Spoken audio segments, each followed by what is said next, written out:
The moon had no name, just a catalogue number, Zeta 5531B, but to the crew of the exploration ship Calperion, it became something much more the moment their scans picked up the strange readings under its dusty surface. The planet was dead, its skies covered in ash, and its ground cracked and dry from a sun long since gone dim. Yet buried beneath the layers of rock was a shape too perfect to be natural, too complex to be accidental. And when the crew arrived, in their suits and drills and scanners, they were stunned to find metal that hadn't rusted, walls that still hummed with a faint echo of energy, and a sealed entrance that refused to open no matter how many tools they used or what commands. They spoke. Captain Leven, a tall and careful Ardanian, stood over the site with narrowed eyes, while his science officer, a Zarathi linguist named Chena, whispered that the structure bore no resemblance to any known species technology, not even the ancient hominids whose ruins had once stretched across 6 systems. And it was then that Daniel Reyes, a young human intern from Earth, quietly stepped closer, curiosity pulling him where fear held the others back. And as he leaned toward the dark, smooth surface, he whispered softly, almost without thinking, "Hello? Is anyone in there?" And in that instant, the silence shattered as lights flickered on in patterns, glowing lines chasing across the hull, and a deep hum rolled through the ground like the moon itself had awakened. The crew froze, not daring to move as the door slowly unsealed with a hiss, and a soft breeze of stale but breathable air drifted out, and all eyes turned to Daniel, who looked just as shocked as anyone. When they tried repeating his words in other languages, nothing happened. But every time Daniel spoke, the lights responded, and when he asked the ship, "Can we come in?" the entrance opened fully, revealing a wide hallway lit by soft blue light and walls etched with symbols that shimmered when Daniel passed near them. And soon it became clear to everyone that the ship, if that's what it was, only responded to him and him alone. Inside they found no dust, no decay, no signs of life or death, only silence, power and purpose, as if the place had waited a long, long time for something or someone, and each new door, each new chamber only opened when Daniel spoke, while the rest of the team could only watch and follow behind him, like guests in a place that did not belong to them. Deeper in, they found rooms filled with machines they couldn't understand, glowing panels that shifted shape when Daniel asked questions, and one chamber in particular, a circular space at the heart of the ship, lit up with a hologram of a star map, one with Earth placed at the center, its name written not in alien code but in English, simple and clear. The room pulsed with low sound, like a heartbeat, and Daniel stood at its center, looking smaller than ever, and whispered, "What are you?" And in response, a voice, deep and calm, echoed through the chamber, not robotic, but warm and old, saying, "Home," and the ship's lights flickered as though remembering something far away. Captain Leven ordered the team to scan everything, but the ship rejected every non-human signal, shutting down instruments and locking doors behind them unless Daniel gave permission, and tensions grew as questions outnumbered answers. Was this truly a human ship, or something built for humans by an unknown race? How had it ended up buried on a dead moon no one cared about? Why was Earth at its center, and why had no one ever found anything like it before? And all the while, Daniel grew more connected to the ship, hearing things others didn't, feeling. The walls vibrate with thought, almost like the ship was trying to speak but didn't yet have the words. Chena, fascinated and uneasy, began studying the ship's writing, noting that it wasn't just English. It was a version of English older than anything on record, mixed with strange glyphs that sometimes shifted before her eyes. And more than once she caught the ship responding to Daniel's emotions rather than his words, brightening when he was calm, dimming when he was afraid. And once, when he laughed, a strange sound echoed through the halls that seemed like the ship laughing back. Levin sent messages back to the Union, but the responses were slow, the region remote, and they knew they had time before others arrived, and possibly tried to take control. But every day the sense grew stronger that this discovery was unlike anything before it. Not just a lost ship, but a puzzle, a message, and maybe even a test. And Daniel, who had only signed on as an assistant, now found himself in the center of something that reached beyond his understanding. When he sat alone in the chamber with the star map one evening and whispered, "Why me?" the ship responded softly, "Because you are the echo." And Daniel didn't know what that meant, but the words stayed with him, haunting and full of weight. And when he told the others, they stared in silence, unsure whether to believe the ship was just ancient tech or something more, something alive in a way machines weren't supposed to be. And as they continued exploring, doors still unopened waited in the dark. Systems blinked sleepily, like they were waking from a dream. And somewhere deep in the ship's memory, something was preparing, something that had been waiting a long time for the return of a voice it recognized. Not just any voice, but a human one. Daniel stood inside the glowing chamber, the star map still floating around him like a silent sea of light, with Earth shining at the center, as if the ship wanted him to understand something hidden and deep. But the more he stared, the more questions filled his mind, and when he whispered, "What is this?" the same gentle voice returned, saying only, "The beginning," which made Daniel feel both afraid and curious, because he knew he had somehow stepped into a mystery far larger than anything he had ever imagined. And as he turned to leave, the lights along the corridor shifted to guide him, responding to his steps with soft pulses, while behind him the star map slowly faded, waiting for him to return. Outside the main chamber, the rest of the crew gathered, watching him with mixed feelings, some filled with wonder, others with doubt. And Captain Levin asked what he had seen, but Daniel didn't know how to explain it, only that the ship had spoken again and seemed to want something from him, though it wasn't clear what. Chenna, the linguist, stayed close to Daniel, taking notes as she examined the symbols that lit up only when he passed by, symbols that moved or translated themselves into English when he asked questions, which she said was impossible, as no machine should be able to learn so fast, let alone adapt to someone's emotions. And yet the ship did exactly that, responding to Daniel's tone, reacting to his thoughts, even opening sealed doors only when he showed kindness or spoke with honesty. The deeper they explored, the stranger it all became, for the ship was more than a machine. It was like a living memory, shaped not just by time, but by intention.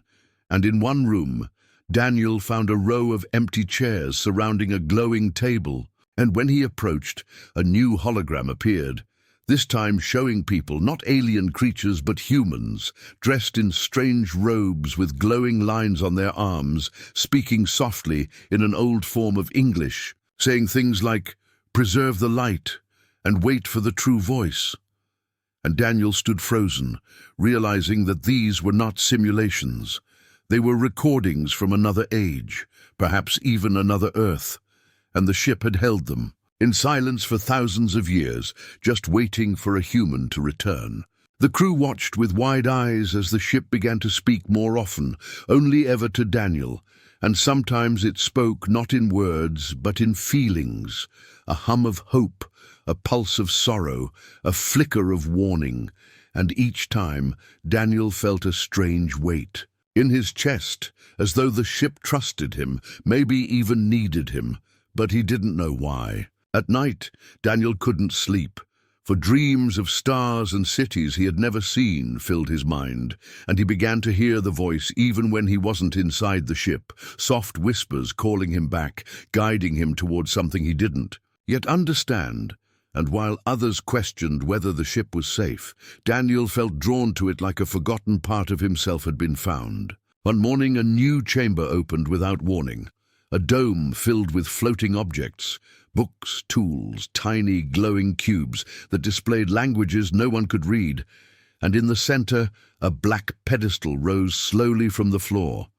with a symbol etched on it, a hand reaching toward a star, and when Daniel touched it, the ship trembled slightly, not in fear but recognition, and the voice said clearly, "You are not the first, but you are the chosen."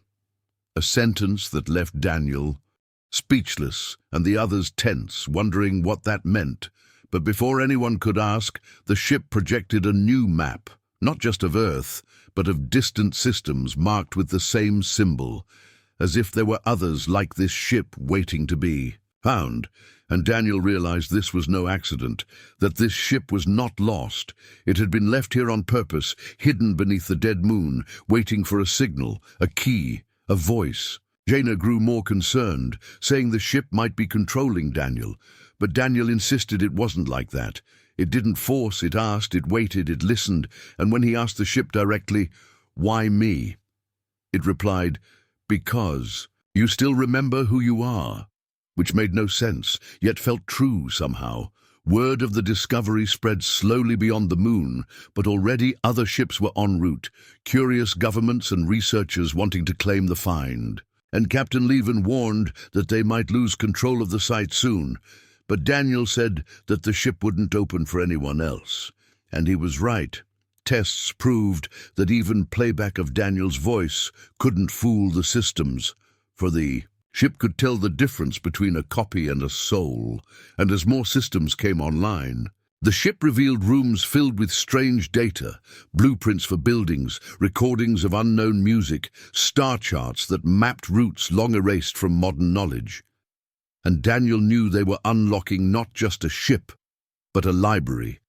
AE, message in a bottle, sent across time and space, waiting for someone who could understand it. Then one day the ship spoke again, louder than ever, and said, "It is time." And before anyone could ask what that meant, the roof of the central dome began to open, revealing the stars above, and a beam of soft light rose into the sky, carrying with it a signal encoded in the voice of Daniel himself, a message that echoed across space like a ripple in a pond. And when Daniel asked what had been sent, the ship answered, "The stars must know that humanity has awakened." And the words made the crew fall silent, for they understood then that something much greater had begun. And in the quiet that followed, Daniel stood alone at the heart of the ship, feeling the weight of a legacy he had never known he carried, as somewhere, out among the distant lights, other ships began to stir. The moment the signal was sent into space, everything changed on the moon, not just for Daniel, but for everyone who stood inside the ancient ship, because the lights grew warmer, the air felt clearer, and the walls pulsed slowly, like the ship had begun to breathe after a long sleep. And when Daniel spoke again, the ship answered not only in words, but in images, flashing patterns of stars, symbols, and voices through the halls, like they were, inside, a living mind trying to remember who it once was.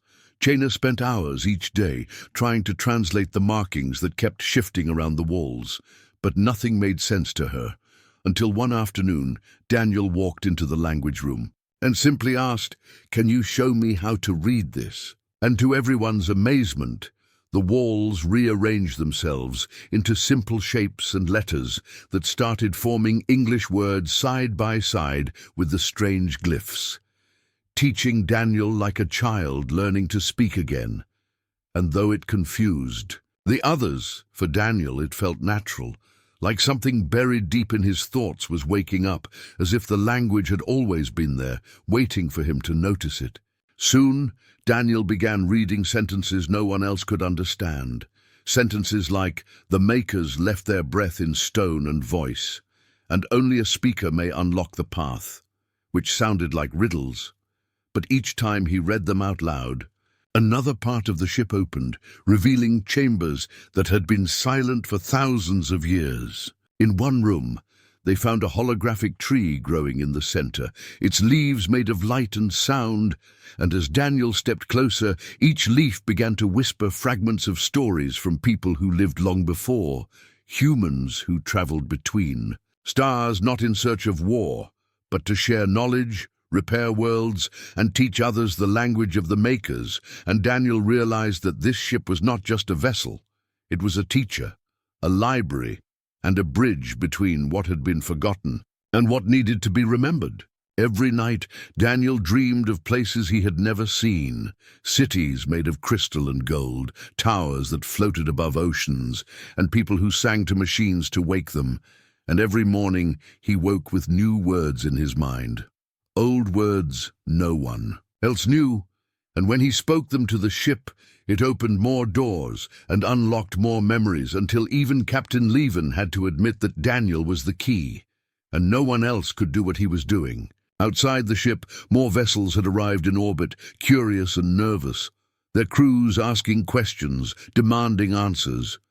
But the ship stayed quiet unless Daniel spoke, and many began to grow uneasy, wondering what power this ship held and why. It had chosen only a single human to speak with, while others started to believe that Daniel wasn't just chosen.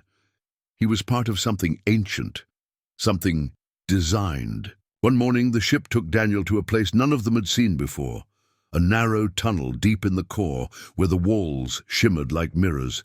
And in that place, Daniel saw something strange, his reflection not as he was now, but as a man, in the robes of the old ones, standing tall and calm, with the same symbol glowing on his arm that he had seen on the pedestal days ago. And the ship whispered, "Your line remembers," which made Daniel shiver, because it meant this wasn't random. He had been meant to find the ship, as if it had been calling across time for someone who still held the voice of the first speakers. Back in the main hall, Chaina had finally decoded part of the language and shared it with the crew, explaining that the ship didn't call itself a ship. It called itself a memory shell, something left behind by the makers to carry their words and preserve their work, and that only someone born of their blood and voice could awaken it fully, which made many look at Daniel differently, not with doubt now, but with quiet respect, even fear. Daniel didn't know what to do with this knowledge, only that the more he learned, the more he felt the ship was trying to give him something, not weapons, not control, but wisdom, a kind of forgotten understanding about how to listen, how to create, how to heal. And when he asked the ship why the others couldn't learn the language too, it answered, "Because they do not yet remember how to listen." And Daniel wondered if it was right, if humanity had once spoken this language, not just with words, but with heart and thought and purpose, and had somehow lost it along the way. Deeper still, the ship opened a vault filled with artifacts, not just human, but items from other species, gifts or tokens, placed carefully and kept safe, as if the ship had once traveled from world to world, collecting memories and trust. And Daniel began to understand that the makers weren't conquerors. They were teachers, keepers of balance, and the ship had stayed silent all this time because no one had come with the voice that spoke of care, patience, and wonder. One evening, as stars shimmered overhead and silence wrapped around the dome, the ship began to sing, not with voices, but with light and color, patterns dancing on the walls like music written in motion. And Daniel listened closely, hearing words inside the colors, phrases like "we left the way behind us" and "when one speaks, the stars will answer." And for the first time, Daniel felt afraid, not because the ship meant harm, but because it was clear that awakening it meant more than learning. It meant being seen, and across the galaxy others were now watching.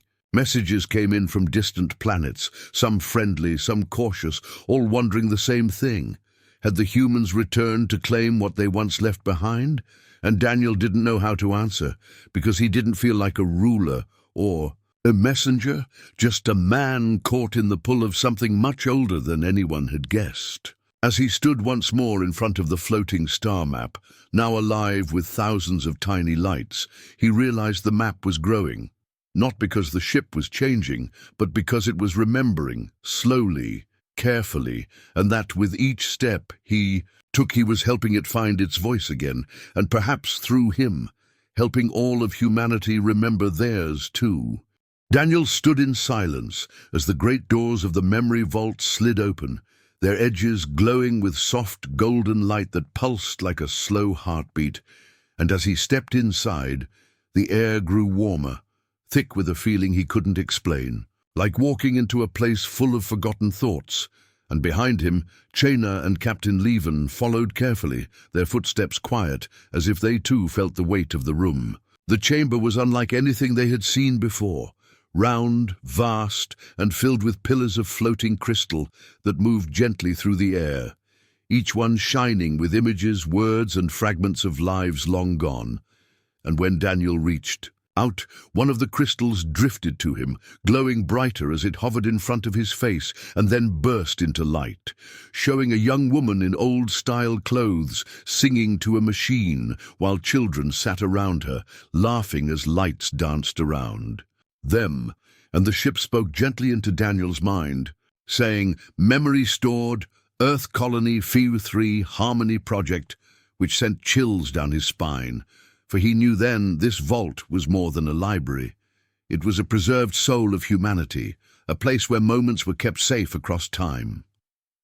He turned slowly, watching more crystals pass around him, each with a different light, a different voice, a different truth, and he whispered, "Why did you save all of this?" And the ship replied, "Because memory is the root of all wisdom," a sentence that stayed with him as they walked deeper into the vault, where the crystals grew larger and stranger, showing not just humans but beings of other species, some with wings, some with eyes like fire, and some who spoke in waves of color.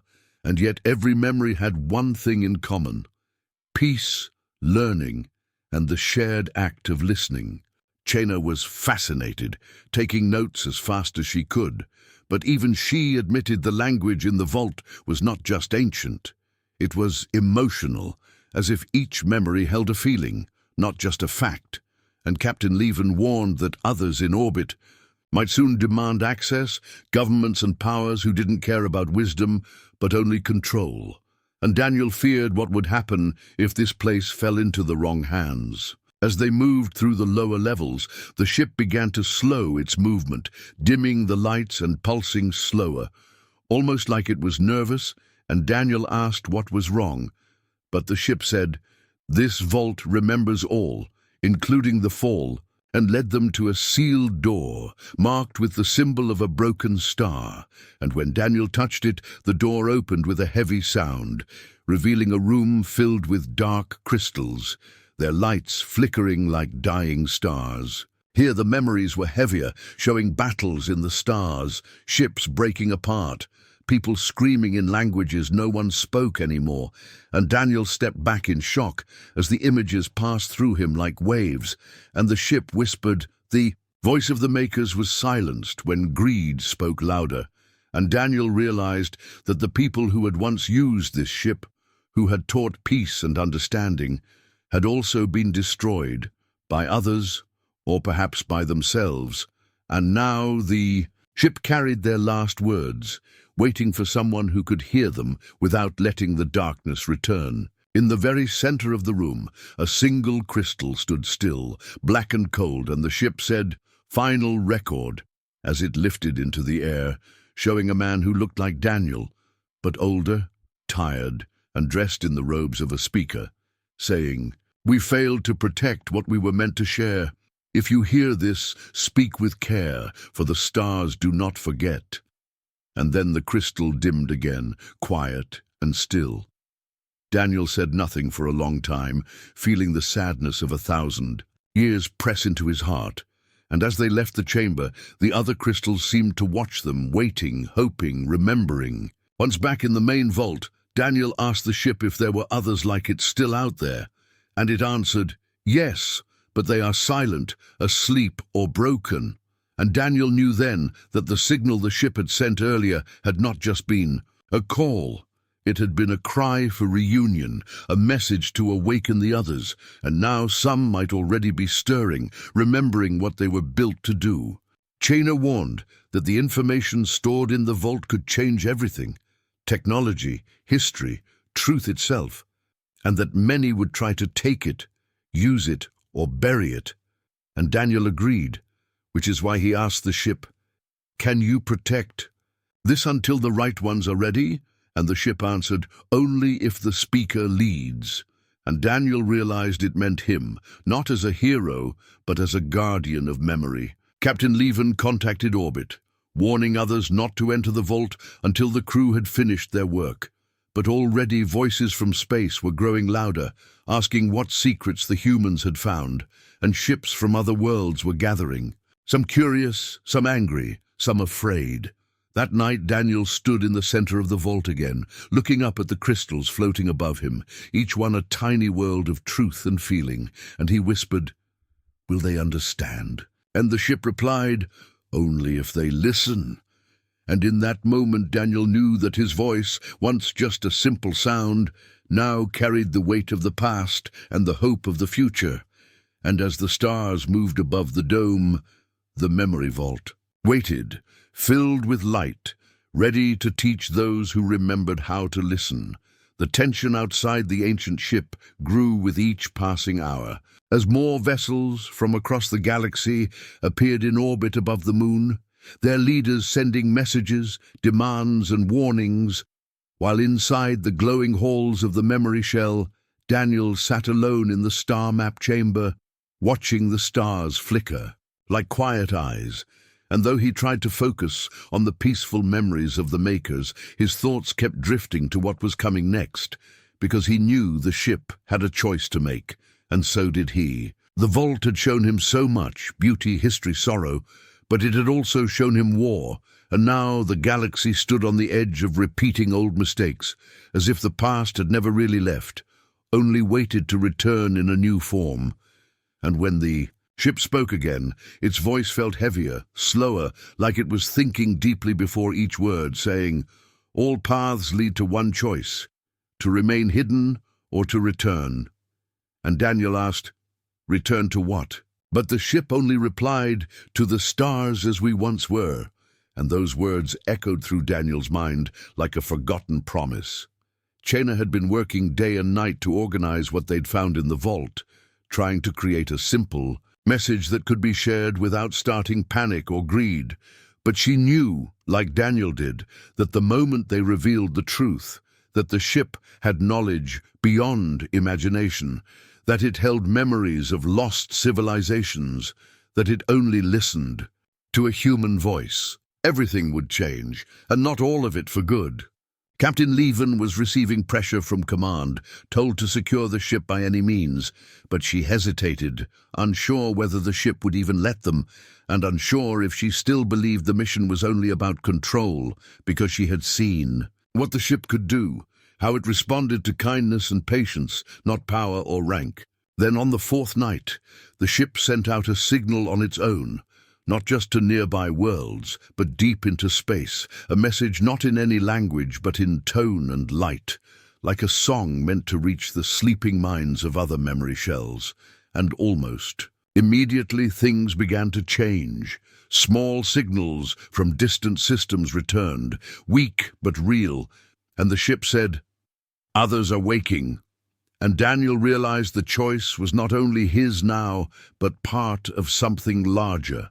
Something moving across the stars again after a long silence. Ships in orbit noticed the signal too, and several began to move closer, trying to enter the ship through force or trickery, but each time they did, the ship gently pushed them away with energy fields, not harming anyone but making it clear that it would not open for anyone it did not trust. And when one vessel tried to cut into the hull, a burst of light blinded its scanners and left it drifting in orbit, untouched, but warned. Daniel was called to speak again, this time to the entire crew, and he stood at the center of the command chamber, surrounded by glowing walls and expectant faces, and said quietly, "The ship is alive in its own way, and it remembers everything. We must be careful with what we ask of it, because it may listen, but it also judges." And Chena added, "It is not a tool, it's a witness to everything we were and everything we might become again."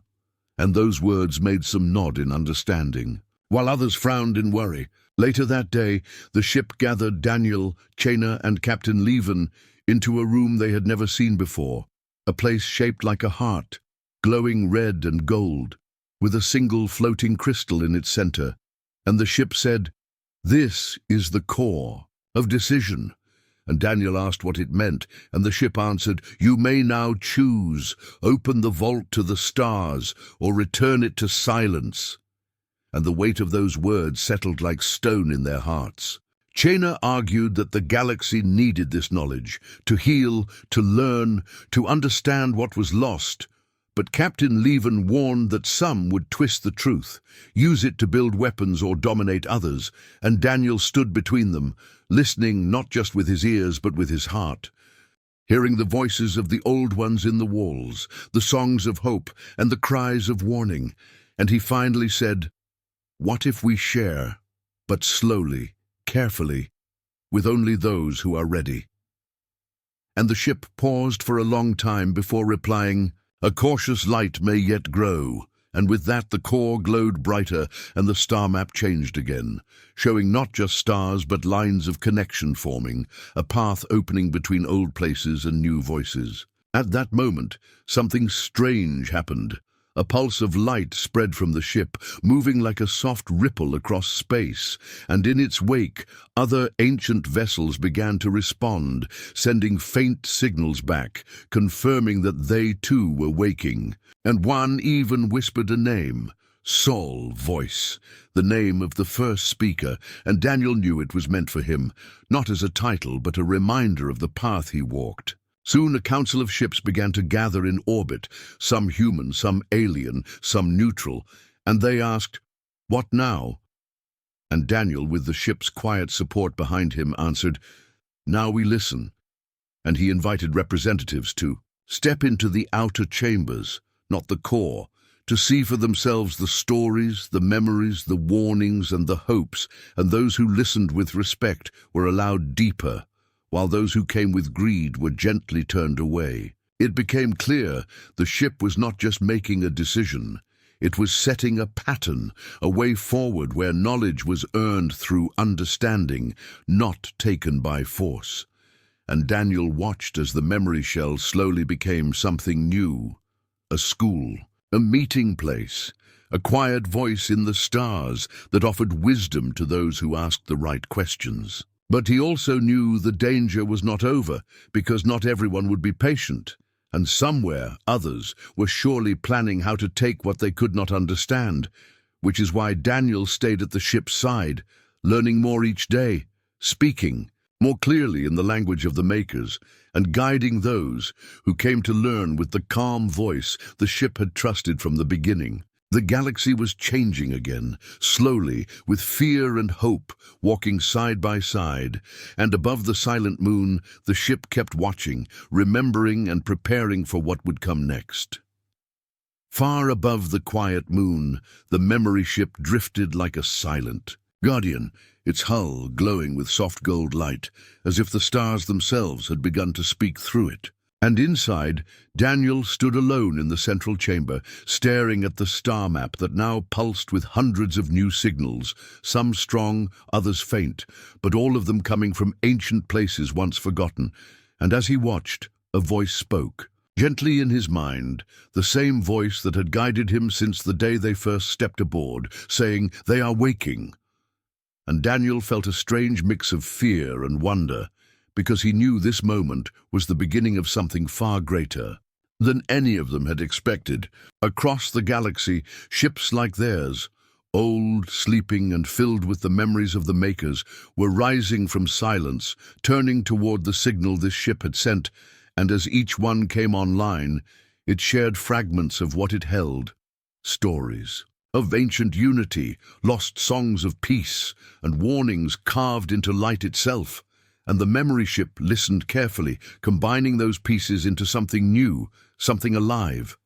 And Daniel realized it wasn't just knowledge they had uncovered. It was a living network of truth, made by the ones who had come before, waiting for the right voice to bring them back. On the surface of the moon, tents and outposts had grown into a full base, filled with scientists, diplomats, and explorers from every corner of the galaxy. And though they still whispered about power and discovery, there was also respect now, because they had seen what happened when someone spoke without care.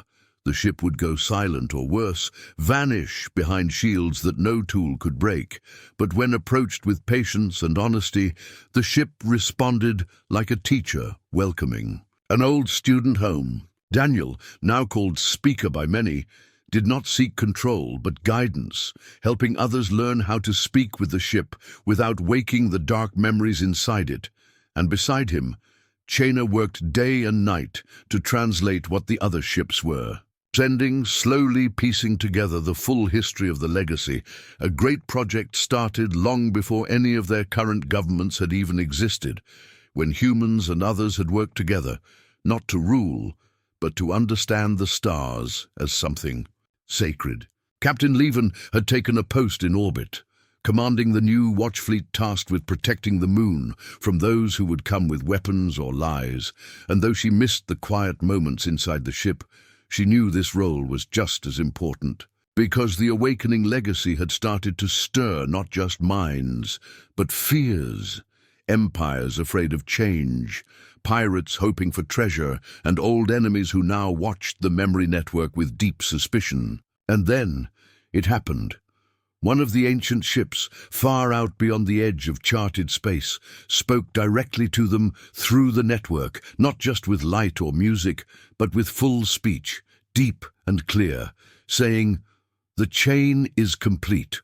And the star map showed a pattern that had not been seen in millennia. 12 points of light forming a ring, and in the center, a 13th signal flickering weakly, like a voice about to be lost forever. And the memory ship whispered, "That is the source." A word none of them understood fully, but they all felt the meaning behind it. It was the place where the legacy had begun, the place the makers had built first, and maybe the last piece of the truth they were trying to share. Daniel knew what had to be done, and so did the ship, and soon a small crew was chosen, not of leaders or warriors, but of listeners, people who had spent time learning the ways of the makers, the patterns of their speech, the rhythm of their thoughts. And together they prepared for a journey beyond the edge, toward the source, with the memory ship leading the way, its systems glowing brighter than ever before. The launch was quiet, respectful, and as they left orbit, many watched with held breath, knowing this was more than a mission. It was a return to something old and forgotten, a reaching out into the dark for the light of the first voices. And the ship moved faster than any thought it could, as if the stars themselves bent around it, guiding it forward. Days passed like dreams, full of strange signals and half-familiar songs. And the deeper they went, the more the ship seemed to remember. Opening chambers none of them had seen before, filled with symbols and tools that responded only to Daniel's voice. And at night, when the lights dimmed, he would hear whispers, not frightening ones, but gentle and curious, like old minds waking up and asking who he was. And every time he answered, the ship seemed to grow stronger. Finally, they reached it, the source. A world of black stone and silver oceans, with a single tower rising from the center, broken but still standing, and around it drifted debris from ships and satellites long dead. And yet the ship approached, without fear, saying, "This is home," and gently landed beside the tower. As Daniel stepped out, the ground felt strange beneath his boots, almost warm, and the tower lit up slowly, piece by piece, like it had been waiting for him. And when he touched its surface, the entire world seemed to breathe, and a voice older than any they had heard before spoke from deep inside the ground, saying, "You carry our voice, but do you carry our purpose?" And Daniel, heart-pounding, said, "I want to." And the ground trembled, not with anger, but with approval, and light rose from the tower into the sky, sending a final signal across space, a message that reached every awakened ship at once, and made them all sing in unison, a great chorus that filled the stars with hope and remembrance. Back on the moon, the other ships responded too, their lights glowing brighter, and people everywhere stopped to listen, knowing deep inside that something had changed forever. Daniel stood at the top of the tower as the memory ship joined its systems with the source, and from that moment on, the legacy was no longer sleeping. It was awake, aware, and open to those who would come in peace. And though the journey ahead would be long, filled with questions and dangers, there was now a path, lit by memory, guarded by voices, and led by those who chose to listen instead of rule, to share instead of take. And as Daniel looked up at the sky, he whispered, "We are not alone." And the stars, for the first time in a long, long age, whispered back,